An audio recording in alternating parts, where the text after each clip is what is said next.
class, What Buyers Want, an Entrepreneur's Field Guide to Buyer Motivation and Needs, presented by Anthony Beverina. Anthony Beverina is the co-founder and managing partner of BGX, a boutique firm that provides strategy and M&A advisory services to middle market companies across a diverse set of commercial and government sectors. Prior to BGX, Mr. Beverina has founded companies, raised capital, and steered organizations through all phases of development from startup to exit. Most recently, he was the co-founder, board member, and chief strategy officer of Socially Determined, a healthcare analytics firm based in Washington, D.C. All of his knowledge on this topic was acquired the hard way by making mistakes. Thank you so much, Anthony. Thank you, Avery. Well, hi, everybody. Anthony Beverina checking in here from sunny Tyson's Corner in the DC area. So I wanted to talk today about, when I say buyers, by the way, here, I'm not really talking about you selling your products and services. These are people who are acquiring your company. So that's the context I wanted to talk about. And the reason I'm calling it a field guide is because I think this is hopefully the non-scientific version and the stuff that you can't search the internet for. It's a little bit more about my reflections of what I think people are really looking for. And so I want to go through that with you and kind of explain that perspective. And hopefully it gives you a few tools and a few things to think about if you are at a stage in your business where you're thinking about taking it to the market and doing a transaction. And it's going to be critical when you do that to really understand where the people on the other side of the table are coming from, what's motivating them, who they are, because I think that's a really big part of getting a deal over the line. So Avery mentioned that I do believe that I learned all of this the hard way. I do not have a finance background. I'm actually an engineer by training and an operator in companies. But recently, when I started this investment bank with my partners, Joe Golden and Scott Kendrick, the idea was that we wanted to be able to also help people strategically and help guide them through this process with a combination of a banking perspective and a founder's perspective. So operationally, in the course of my career, I started in really big companies and then slowly moved down and down and down, fell in love with more of the startup world, been through primarily seed, Series A, Series B, and exits. So that's the perspective I bring. And I have, over the course of that, I was telling Tien before this that the last, at Socially Determined, when we did our Series A, we got 75 rejections before we got the round closed. So when you do that and you give that many pitches and you go through all these stages, you begin to understand how people on the other side are thinking about this. And that is probably the part that I learned the hard way. But I also think that's really useful to learn it that way. And so when I entered this banking world, my main role here is to focus on the strategic positioning and storytelling in these deals. And that requires me to talk and work with founders and principals of companies that are going to be on the front line of this and helping them understand how they need to be positioning themselves and positioning their company and their team for maximum success. So jumping right into it, the goal when you're selling your company is some combination of a financial outcome and a vision of the future, because if you've poured your heart and soul into something, you'd like it to continue on. So it's not purely a financial consideration, but we'd be lying to ourselves if we said the money isn't part of it as well. So it's always a combination of that for anybody that's in there operating a company every day. The issue, though, the cultural issue I think that we need to address is that these buyers are probably not like you. And I'm going to go into a little bit about how I profile people that do M&A on the buy side. They may or may not know a lot about your market. It depends on who they are. If they're a strategic buyer, they may know quite a bit. They may know more than you. But a lot of times, if you have a financial sponsor, they may not know a whole lot. They're not an industry insider. And they're not buying your products and services. They're buying your company. So they don't, all of those materials you use to sell your products and services to your customers, that is not the game you're in. And so a lot of that stuff has to be really, really refocused in this process. And, the biggest thing is that they are always going to have to justify their acquisition and the price they're willing to pay and the structure they're willing to use with a lot of numbers and evidence. So I always say to people, things are about to get a lot more numbers oriented. So you may be someone who operates by intuition or understands the needs of the buyers of your products and services, and you are able to very effectively navigate your market, and you don't necessarily think about numbers every day in your job because they are kind of the byproduct of your success. Your intrinsic value is what creates revenue and profitability.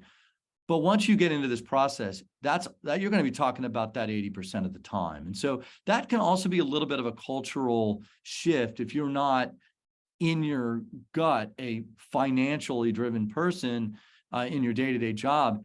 It can be kind of hard to communicate because they're always communicating in numbers and because they're looking for the evidence that they can use to justify this and to make projections about the future. So no matter what my partner Scott Kendricks always says, no matter what model you're building of the next 3 years of your business, they are actually building their own model. And that's a model you will never see, but they're going to use the evidence you give them to build that model and justify what they do. So that's kind of the way I think about this. It can be a very cultural mismatch. So who are these people? As I was talking to some people before, they're always profiling the entrepreneurs and coming up with characterizations of your strengths and weaknesses. And when you go through a lot of this, you start to think about that the same way. Okay, so who am I really talking to here? And so here's some very non-scientific thoughts that I have. First of all, the overwhelming majority of the people that I've talked to in this have a finance background. Okay, so that's not a huge surprise. They end up at private equity firms or venture firms or in corporate development at a company because they're very good at this, right? And they're always going to be smart. I think it's a very professional world where there's a lot of courtesy being extended.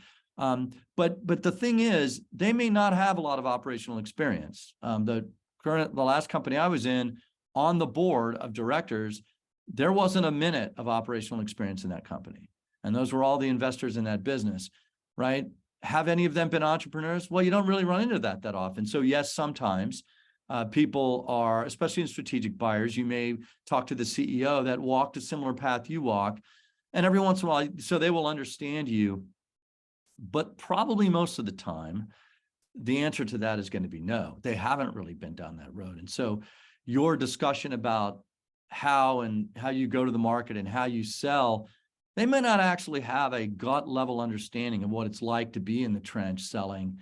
And so they're going to rely on the sort of evidence in your pipeline as a way for them to create a model or pattern on what they expect the outcome to be.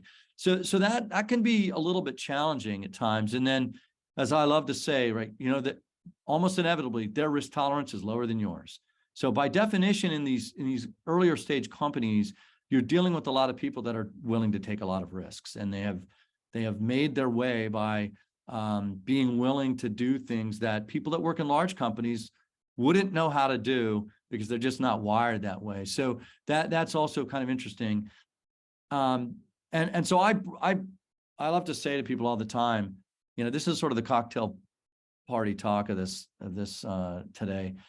You're going to meet these 4 people. You're going to meet a lot of great people. I mean, I'm not trying to be negative here. I do think there are tremendously gifted and smart people working in M&A and in these companies that do these acquisitions.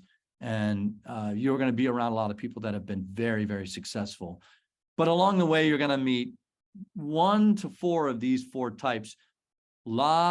And I say finance bro, I don't mean that in a gendered way. I think there's a kind of a personality type that's like, people that their whole life have known that they wanted to be or working on Wall Street. So they develop this sort of way of talking in financial jargon that is really very inaccessible to people that aren't from that world.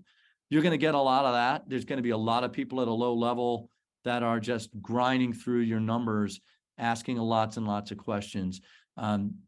then there'll be one or two of these older, more experienced people that are like the Dutch uncle, and they're putting their arm around you and telling you all the things you need to do. So it usually starts something like, you know what you need to do or what you need to be thinking about. And that's where you get the discussion about, as they're talking you into these earnouts and structured deals, there's at some point going to be a Dutch uncle in there kind of giving you the hard news, but in a supportive sounding way. All of these are like useful, but you see these personalities.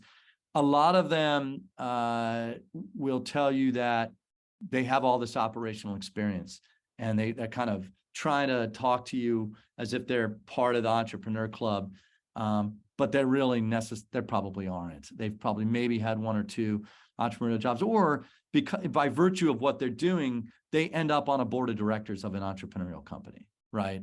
And so, but that doesn't necessarily mean that they're really able to talk your language. So you're going to be on the lookout for that. And then probably the one that there's been a lot of press around lately is sort of this idea of the pattern matcher.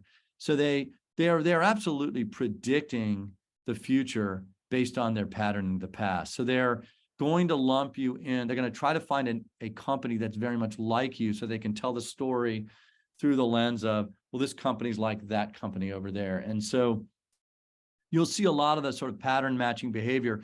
A lot of that is born of, if you've got a lot of reps doing something, you start to understand that pattern. But the other thing is, because a lot of them don't have operational experience, they're maybe not as in touch with kind of the intrinsic value of your business, right? Which is the part of the story, as I pivot here to more of a discussion of what you should be thinking about as principles of a business that's thinking about a transaction. That story is really up to you, and how you talk about what makes your company great. So you're going to hear, everyone always uses the whole special sauce thing. That's been pretty well worn as a cliche. But that ability to talk about why your business is intrinsically valuable is critical, because there's a really good chance that they are interested in understanding that, but they may not have formed that thesis in their head because they don't know your industry or they've not walked your path. So just my assessment of people like that. So the other thing that I think, and we just borrowed this from another source, but this I think really encapsulates the motivation that a buyer is thinking about as they're thinking of your company. And I'm not really going to necessarily go across this and brief it. I think it's something for you to really look into. But what they think is going to happen with your business, their motivation for buying it, they want to buy you because you own a client set or a geography, or they think that you have this special technology that they want to tuck in, or they are thinking of building something and they've made an assessment that buying it is better than building it. Knowing that is absolutely critical. So I want to know the people and their backgrounds, and then I want to know what they're thinking, because that is where you're going to find how to really speak to them about what's going on. And there are, I think this is probably a decent look at the waterfront of this, right? So what would people really be looking at, and how do you fit into that? Because this is going to be about the future, and you're going to have to make a determination when you go through this process, and you're going through and you're looking at all these different offers, and then you're thinking about who you want to down select to, and then you get a letter of intent, and you're in the middle of this. You have to have a really good understanding of what they're thinking, because that's going to be your life post-acquisition. And so, getting onto a shared vision, I think, really is the goal. And I think as much as you're going to be buried in numbers, and then you're going to be buried in legal clauses, it is about people developing a common story. And I for one, the more I move on in my career, the more I believe that storytelling is the most important thing. I mean, how do you get some of the famous fraud stories that you see? I was just reading another thing about Theranos today, because the story was so compelling that people wanted to believe it. So that tells you how powerful storytelling is. So you want to make sure that you're telling the right story, and that starts by understanding on the other side of the table, what is their strategic objective? You have to believe that that's viable for you and that you can be successful in that. And I think you have to build that story and that vision together. So all along as you're thinking this, always remember the thing. Joe Golden says this every day, right? It's about lowering risk for them. They need to understand on the other side, why they should believe all the assertions you're making, you're going to have to back up everything you say. And that's going to mean evidence. You know, you have a down month and you think, oh, that was a blip. You better be able to show some evidence to establish that. You have a story and you have a belief, but they are in the business of lowering their risk. And so you got to be thinking all the time, how can I substantiate the claim that I'm making with evidence, right? Trend data or market data or customer data, something to back up what you're saying. So that gets to sort of where I want to pivot to you as actually, this is the part that I always say that don't tell anybody you got this from me. But this is the other part I think can be really, really important to understand about buyers. Number one, and this was told to me by a woman that ran a big PE firm that had done a lot of acquisitions and roll-ups. And, you know, I asked her one day, like, you're so wealthy at this point, like, why do you even do this anymore? And she said, you got to understand, like, at some level, this is about like bragging at the cocktail party about this cool company that you bought and you transformed. There is a lot of this that is, you know, this story that you tell, just remember that they're telling this to their friends, right? They have to tell this to the investment committee that's going to decide that you can go ahead with the acquisition, or their banker that's going to underwrite the debt that they used to acquire you. That story should be sort of cocktail bragging worthy. And I think because that is happening all the time. They care a lot about numbers. I just always say this, like the numbers part of this is probably an uncomfortable level of scrutiny over numbers vice the way you might be running your business on a day-to-day basis.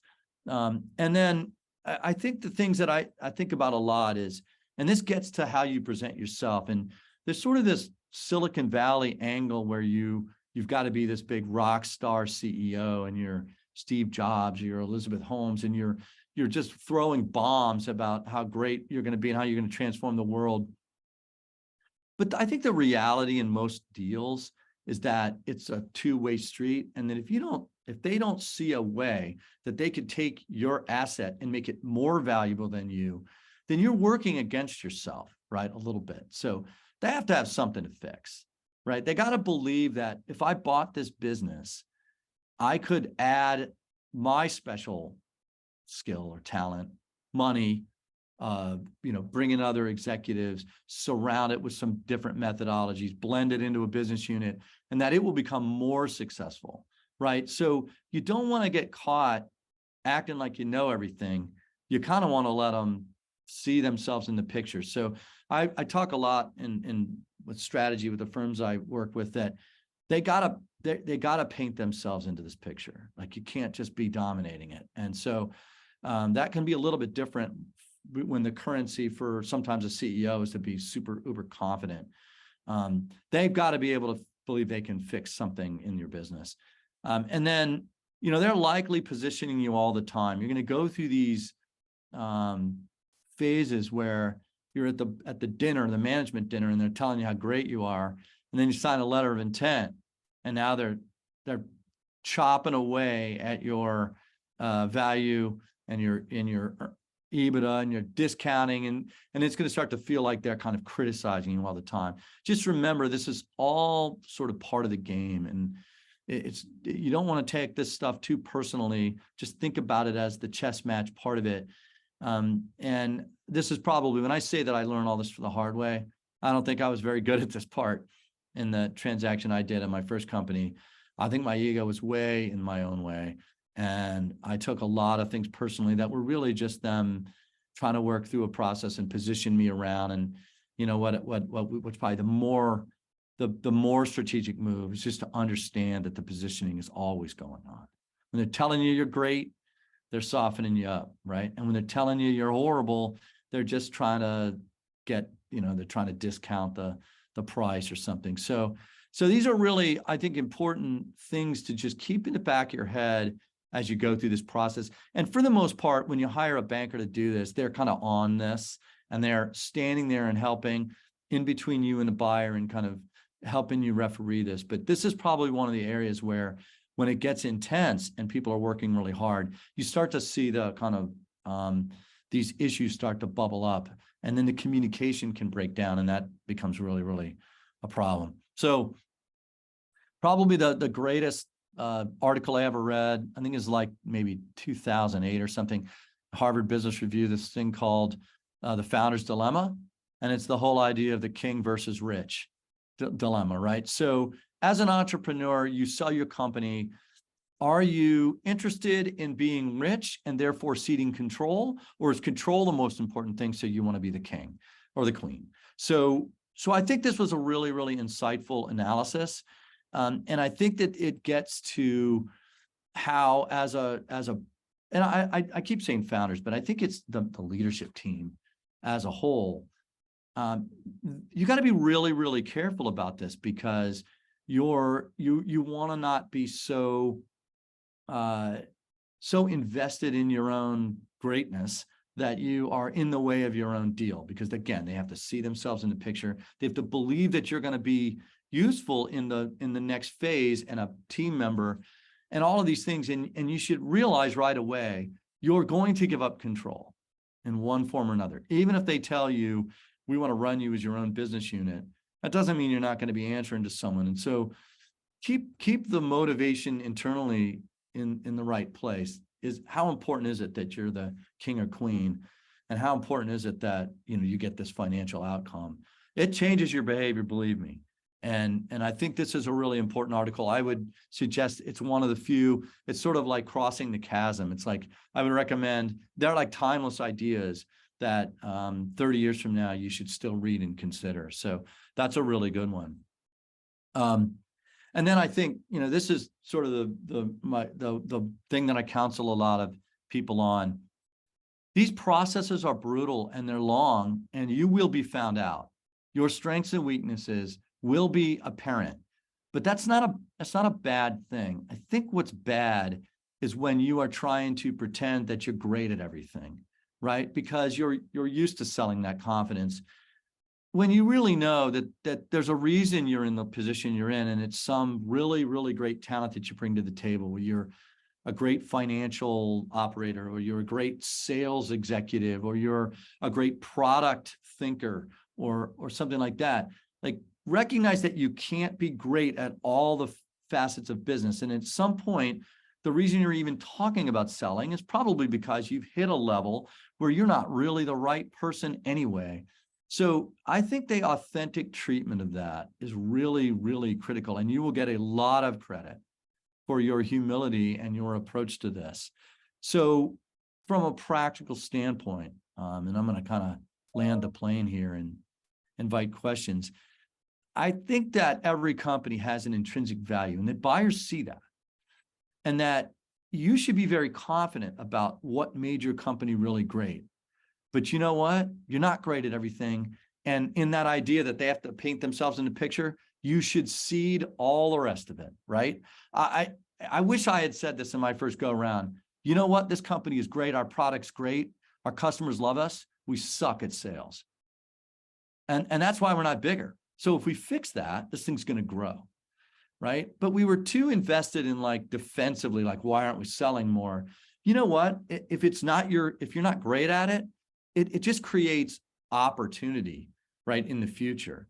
If there's a weakness in your business, it's not a knock on you personally. It's actually an opportunity, because it's about the future, not the past. So if you can convince them that this product is so great, and you're not, you put yourself in their position. Hey, I love this company. Their product's awesome, but their sales aren't as what they should be. If we buy it with our better sales force and our better process and our better access to the market, we can make this thing huge. That's a great story. You telling them that they don't understand how hard it is or something isn't actually working in your favor. So the easiest rule of thumb I have is figure out what you really think you're great at and you should get credit for, and then see the rest of it, right? Do you really want to be running the HR? Do you really want to do all of that? I mean, if they're going to be better at that, at the infrastructure part and the growth part, then I think you should embrace it. And so that's a practical strategy that I would counsel everyone to remember. Always look forward and build your story saying, if you had this in your company, Mr. Buyer, Mrs. Buyer, this thing is going to be amazing now, right? I've got this great product. Our customers love us. We just need more of them. More of those means more money, more profitability, we're all winning, right? So it's your weakness is actually the opportunity. So focus on that, and then help them cover the risk. Talk about the details of your pipeline and the reason why buyers buy it, and the things that you think you could change to financially engineer the business differently in the future. I think that risk coverage, the idea that they're going to ask you a lot of detailed questions. Just remember that comes from an authentic place on their side of, I just need to have a story, because they have bosses and they have fiduciary responsibility. They can't buy this on emotion. They have to buy it on, they can get hooked emotionally in the story, but they have to buy it on evidence. So help them. You're in this together. It's the conspiracy of success. You got to build the case with them. It's going to be very numbers oriented, and it's going to be all about risk mitigation. And then the last thing I think really I would say is, they're going to ask you what you want to do, right? In every single management meeting you're ever going to be in, they're first going to ask you to tell the story of your company. So you got to have that in the can. How are you going to tell the arc? What do you want them to understand about your trajectory to this point? And the second is, what do you want to do post-acquisition? You do not want to answer that with a trace of ambiguity or defensiveness, right? This is probably, we talk about this here at BGX as like, it's a go, no-go item. This isn't even a negotiation topic. It's a go, no-go. You will lose them as a buyer on the hook if you give them an answer that they don't want to hear. Like, you know what, I just want to get rid of this thing and ride off into the sunset, right? So put yourself in their position. What does that create for them? Nothing but risk. Because the biggest risk is that the people that created all this greatness just leave, right? So they have to understand that. And so you're better off saying, I'm willing to do the transition that makes the most sense, and I'm open to that discussion. But I think you want to be careful about this. You want to think about where they're coming from, how they view the risk, and you can be authentic and honest, but you can't be inflexible on this, because you're likely to just lose people. They're just going to say, you know what, way too big of a risk. We can't even move forward with this group. So that question and the answer to it are, I think, worth a lot of rehearsal with your banker or your representative. How should we be answering this question? And then you might as well just start rewriting your story to look like these confidential information memoranda, right? There's a kind of standard way those are done. You don't want to just roll your corporate overview or your sales deck off and think that you're going to sell your company on that, because that's not the same thing. And so that's a big one for me. So I'm going to finish here with this thought about, people always ask me, like, what should I be doing now if I want to sell in the future? Just a quick a few items for me. Number one, it's probably a good idea to just start following some trends in your industry. You probably are already doing this, but you can start doing a little bit more of that and understanding the trends. And if somebody gets bought, try to figure out what you can, try to talk to the leaders of the company.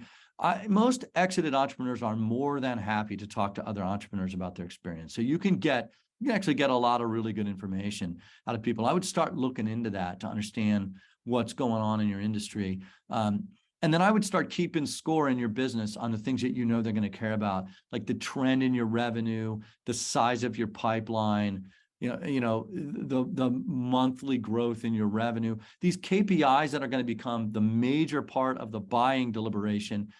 The more you can start tracking to those in a way that you might have not been doing previously, the better off you're going to be, because inevitably the data room's going to be open and there's going to be all of this stuff dumped in there. And you do not want to be sort of creating that out of whole cloth right at the wire. So you can start on that early. You can start building better infrastructure in areas are going to matter. If you are tracking your sales pipeline in a spreadsheet, you could start thinking of doing a little bit more mature version of that, maybe getting your marketing done in a row. There's a lot of infrastructure building can be pretty useful so that you look like a more mature company, right? And that is going to be important, because they're going to discount you if you're kind of overly dependent on a couple of people. You don't appear to have business processes in place. That just creates risk for them that, it's all comes down to one or two people, and then, they got a problem on their hands. So, and then you can always start on your sim and start piecing it together and, starting to think about how you're going to tell the story.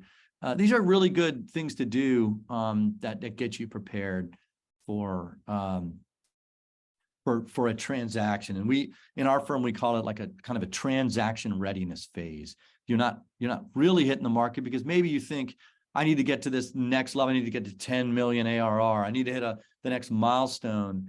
But in advance of that, you want to look like you're on the trajectory to kind of vault past that. So the building out of your infrastructure and the starting of your story is a super useful way to engage your leadership team on kind of how you're thinking about this. And you can be really quiet about the exercise. You don't have to, tell everybody that you're thinking of selling. But you can still adopt the discipline and start to think about strategic planning along these lines. So that is what I had for today. So listen, it can be a really fun ride. It's amazingly stressful, and it's a lot of work, but dragging one of my friends who's exited a few companies, he always referred to it as dragging a company across the finish line. It's an incredibly complex undertaking. It is sort of financial, it's legal, it's strategic, but it's so much about people and your ability to keep the story on track and your ability to work with differing personalities. I can't emphasize enough how important it is to really consider the perspective of this group that's looking at buying your company and really try to put yourself in their shoes. They're not going to look like the buyers of your products and services. They are a different animal altogether. But that story, keeping that story on track, keeping the faith and feeling the love, that is such a critical part. And so dragging your company across the finish line, you are going to have to do a lot of that, a lot of people-oriented skill set there, in addition to all of the financial and legal analysis that you're going to be doing. So that's what I had today. I think hopefully this is somewhat instructive, at least gives you a few things to think about. And I guess at this point, we can open it up to Q&A. Is that right, Avery? Yes, thank you so much, Anthony. For anyone that has any questions for Anthony, you can go ahead and put it in chat. You can also DM me directly.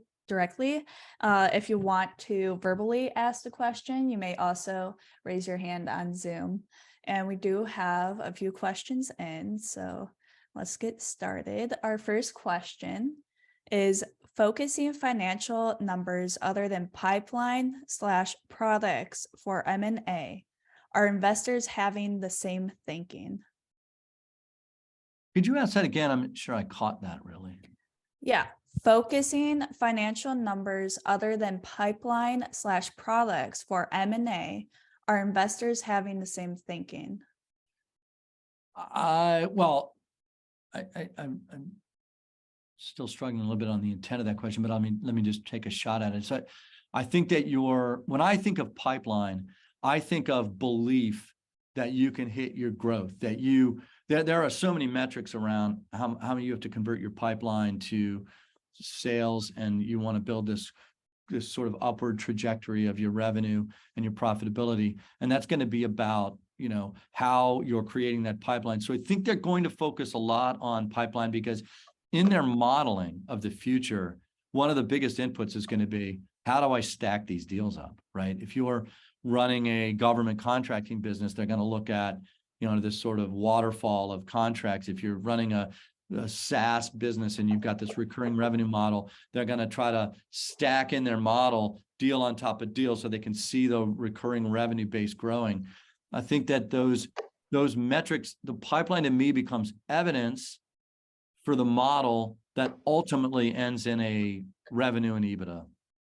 I mean, it's revenue and EBITDA, right? They want to see the profitability, they want to see the revenue growing, and they're going to use pipeline as evidence, and they're going to look historically as to whether you can actually close deals at that rate that you're saying in the future. And so that I think can't be understated. You're going to have a very somewhat of a scientific approach to your pipeline and build the metrics in it. Which is why I always recommend you move to it if you're not already on some side of CRM system, that you start to move to that. Great. Thank you, Anthony. Our next question is, if my goal is to exit the company post-transaction, how do I answer the question about what I want my role to be? Yeah, this is a good one. This is the advice I always give people, right? So if you think, it's a tricky one, right? If you think that you aren't actually all that needed, that you honestly believe in the transaction that they can kind of take it, inevitably you have to sign up for a year of transition. I just don't. And the reality is, 6 months in, you're going to sit down, they're going to wander into your office and go, you know what? This has been great. We probably don't need to do much more of this, right? So I think that I think just realistically, the pattern is like, we need a reasonable transition. In a year, you can do a year standing on your head. So I always recommend that you sign up for some reasonable transition. What's reasonable?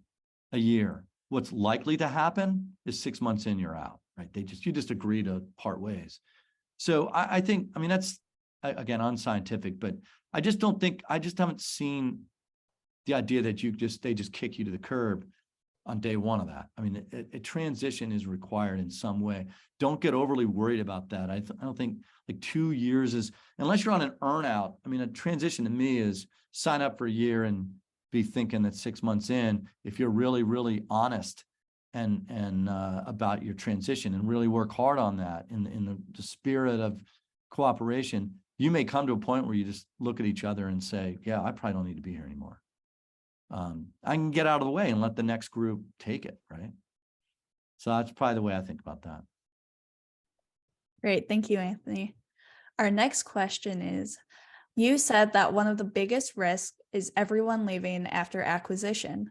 Does this mean that a company doesn't have to quantify the talent / human capital in their company?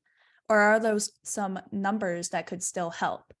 Basically, is that extra information that doesn't add value to this process? You know, I think that that's an area that is not well quantified by purchasers, is the value of your talent. I think, at least in my experience, I think they more understand who's really important, or they make a determination. I don't know if they understand it or not. They have a thesis that I need these 3 or 5 people, and they work really hard to create an incentive structure for that. But when it comes to valuing the employees, I think people don't do a very good job of that. And I think that you'll probably get some indirect credit for your great team, in their desire to buy your company, to proceed, and maybe it shows up in your valuation. But I haven't seen a lot of people try to quantify that. I think it's a great idea to do that. We've actually had some conversations with some HR executives about that. Like, couldn't you create some sort of metrics that could be a much more quantified valuation of that? But I don't think that I see a lot of that done.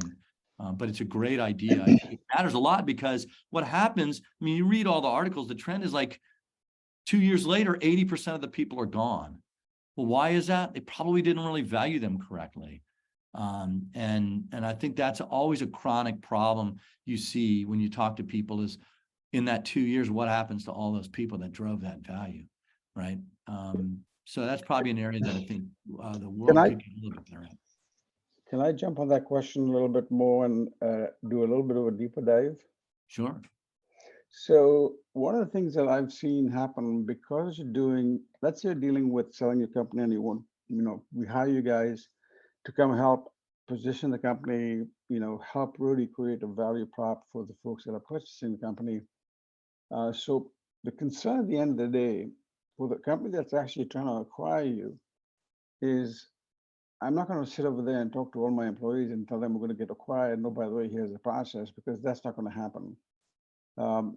We are working with you very closely. The very close-knit management team, executive management team, is in the loop, obviously, that this is going to happen.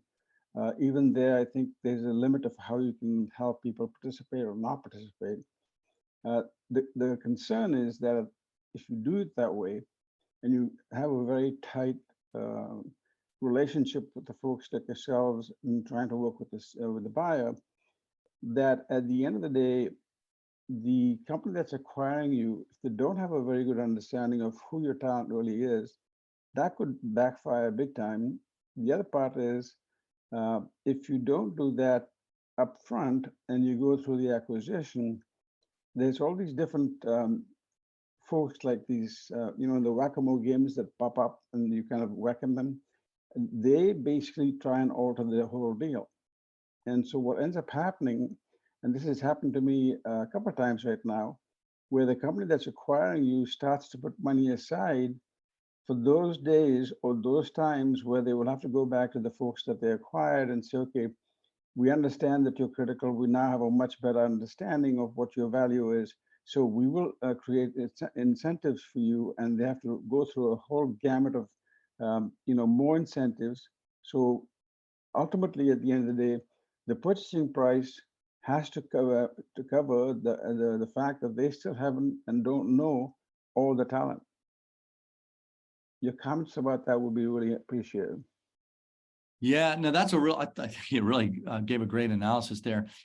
I think in different industries, like it's maybe easier in some industries. If you're in the defense, we do a lot of work with, government contractors around here, and you can almost put a direct price on a cleared employee working for a customer, right? Because those things they're really, really valuable and easy to see. It's probably also relatively easier to see an engineering team working on a product and that they are valuable because they are directly creating intellectual property. There's all these other employees that it's much harder for an outsider to see the value. You as the owner understand that intimately. Your management team understands that. But I just don't know that there's that many methodologies out there to really cover that, right? And so I think that's always a really delicate game. You got to really make the case for the team and be ready. And all the way, another thing you said there, while keeping operational security over really letting the cat out of the bag that you're even evaluating this, because you could see people leave in that uncertainty, and you don't even know that you're gonna sell it or be successful. So I think that's a really tough one. I wish I had a better answer for you. I think, I know plenty of firsthand stories where, there was like a company led by a charismatic leader that got bought by this bigger entity. And, what changed wasn't the incentive structure for those employees. What changed was the culture. Right. And so it wasn't even about incentives at that point, because the incentive structures didn't actually change. And in some cases got actually better. But the fact is, you changed the DNA of the company because you got acquired by a bigger fish, and just some people just aren't going to like it. So I think I wonder whether there's just sort of this practical equilibrium that the buyers are looking at that and saying, well, we know we're going to get certain attrition, but we got to protect the creators of the intellectual property, the intellectual thought leaders of the business, and then certain key employees that are in strategic accounts, right? And then everything else becomes a bit of a numbers game. Like, we expect to lose this many people over a few years. I don't know that I've seen anybody do a much better job than about what I just said, right? And it's kind of industry by industry anyway. It's a little easier to do in a government contracting world. If you wouldn't mind just taking this one more step, and I don't want to dominate the conversation, but in the government sector, very clear about what you're talking about. There's no question about that. When you're talking about a company, there is multiple IPs. There's the actual technology that's got IP on it and multiple patents, what have you. And then you've got the individuals, and they're intellectual property for sure. And you want to negotiate really good deals. You know who they are in your company. You want to make sure that they stick around, because if you basically sell the company or get acquired, and you commit to one more year, the major team over there, is going to be concerned about that they're not sticking around, etc. So it starts to cause, people basically bailing and getting out of the company. The fear is that you're trying to sell somebody something of value. And you're trying to make sure, especially working with a team like yourself, to get the biggest bang for the buck. and trying to do that across the board is definitely non-trivial. So you have to basically, in my opinion, maybe I'm wrong or not, but I've done this multiple times where you've got to put these IPs, different types of IP, into a compartment, put a value, a number to it, and then talk about how you move forward. Kevin, I agree with you. That's my background. I came from a technology company, and the sort of primary thing we had to do was protect the engine of that intellectual property, the people that were building it. That came down to a couple of things, tangible and intangible. The tangible thing was we created, they listed them as key employees and then created packages for them. So they didn't have to guess how they were going to be protected. The other thing that I think, the intangible part that I think was just as important is we, the leaders of the business, had to convince them why this was good, right? Because people that build products, they want to change the world. All the corporate stuff isn't as fun for them. So we had to convince them that this was good for them and that we were going to protect them. And so the motivation, I stayed for 18 months when I didn't need to, but it was because I promised them I would protect them, right? And I think that part of it is, on a product company, really, really critical, is that every company's a social contract at some level, and you got to write that social contract with your people, with the people that you really know are important. And I think that's always really important to do. Thank you. Appreciate that. Sure. All right. Thank you, Kevin and Anthony. We do have a few more questions.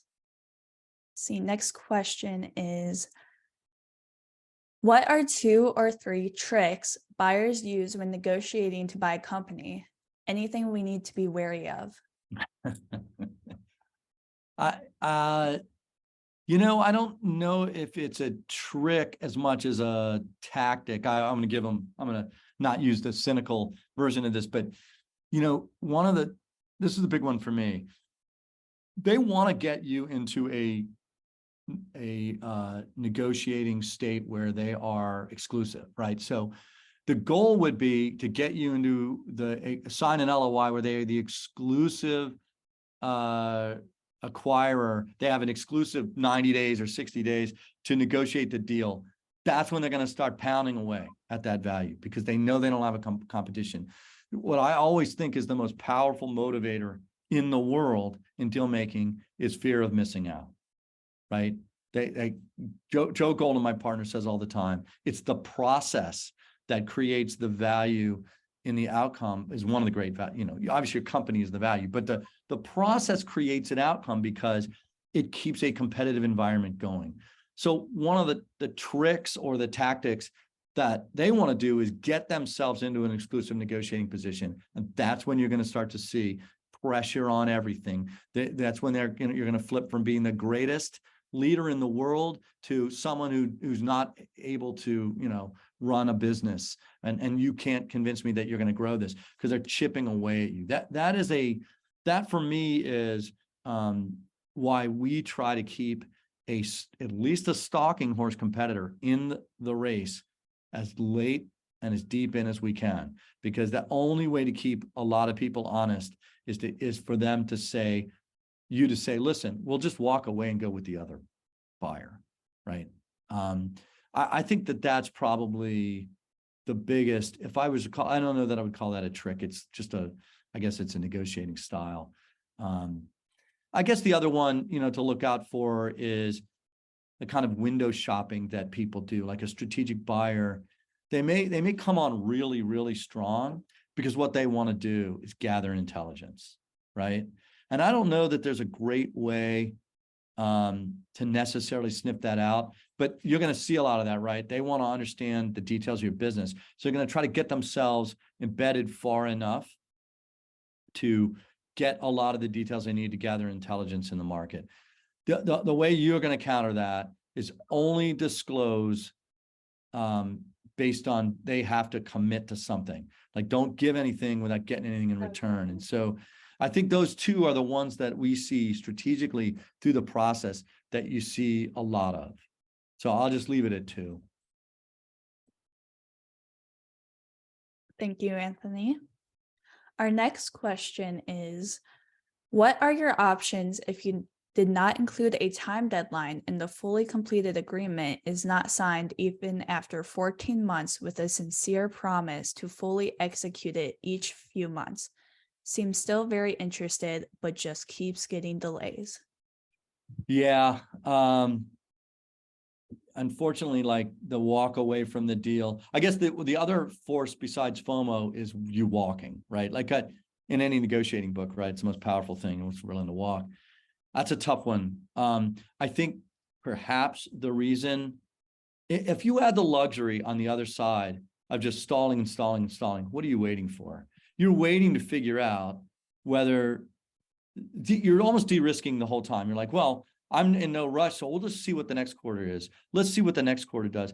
That is very common, right? People want to just see more and more and more evidence. And if you let them do that, then they're going to do it, right? Why not, right? As I like to say in strategy, when I was a little kid, of course I wanted another ice cream cone, right? Because I thought I could have one. And it wasn't until my parents said, well, you can't have that. That, you know what I mean? Like, of course I wanted that. I want what I want. I think at some point you just gotta look them in the eye and say, like, we gotta pick a date. We gotta go operate a business. And I just hate that if you're ever in that position, because I'm not sure you have any leverage other than walking, which may be tough on you, right? And so yeah, I think that's a tough sort of defensive position to be in. But I would argue that inevitably what they're doing on their side is like, well, why don't I just wait and see what next month comes? And oh, they had 2 good months of revenue. Let's see what if they can do that for a 3rd month. And if it's 3 months, then let's see if they can do it for 4 months or 2 quarters. And that kind of never-ending wait to gather evidence is kind of a risk. They're buying down their risk. They're trying to figure out how to figure out. And if you, by the way, if you slip a little bit, they could come back and hit you on valuation. So, or terms or structure, buyout or earn out and all that. So yeah, I don't have a super great answer on that. Other might be time to get a little bit tough. Thank you, Anthony. Our next question is, how does one respond to the acquiring big companies? We view you as an underfunded company that cannot mount a patent fight. So we're going to infringe upon your patents and violate our stated company ethics standards. Yeah, well, having been in the government market with a lot of big fish, yeah, that's, and big industrial companies, they do that all the time. I think you can, okay, that helps. you can make problems for them, but I'm not sure. I mean, I've been told that directly to my face, right? Like, we're just going to do whatever we want. What are you going to do about it? You don't have a war chest, right? I mean, you can try to find a patent attorney that's willing to take a little bit of a reduced fee or a pro bono and start rattling the saber a little bit. I mean, the only thing you can do as a little guy is rattle the saber, make things miserable, make it not worth their while to do something like that. Go to their customers and raise an ethics alarm. If it's a government contractor, you can go to the government and raise that. And I've done that before, where I went to the government and raised to the inspector general and raised an issue like that. And that can be a pretty powerful weapon because they don't really want that kind of trouble. That's kind of a bullying, blustering move for them to say that if that's the way they said it. I think you just got to create a little bit of path of pain for them and get them to back off. But the reality is there are patent trolls all over the place. And some big companies are not immune to that. The big industrial companies do that all the time, right? Whether they admit it or not. That's why we have so many patent attorneys in the world. Thank you, Anthony. Our next question is, if I were to pick an advisor to help me sell my company, what's the #1 criterion that I should be thinking about? Oh, that's a great one. So here's the way we think about that here. I think it's a 2x2 matrix, right? Because that's how I tend to solve every problem.